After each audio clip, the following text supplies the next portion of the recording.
పంచాయతీ ఎన్నికల్లో గ్రామంలోని సమస్యలను పరిష్కరించాలని కామన్ గా సర్పంచ్ అభ్యర్థులను కోరుతూ ఉంటారు. కానీ వీళ్ళు మాత్రం ఊరిలో కోతుల బెడద లేకుండా చూడాలంటూ కోరుతున్నారు.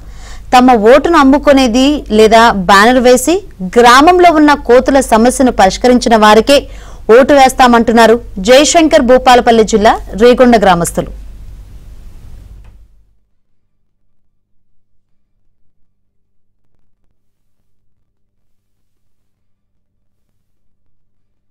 పంచాయతీ సర్పంచ్గా పోటీ చేసే వ్యక్తి మొదటగా గ్రామంలో ఉన్న సమస్య ఈ కోతుల వలన చిన్నపిల్లలు, పెద్దలు, వృద్ధులు, ఇంటి వద్ద ఉన్న చిన్నపిల్లలు, వృద్ధులు చాలా ఇబ్బంది పడుతున్నారు.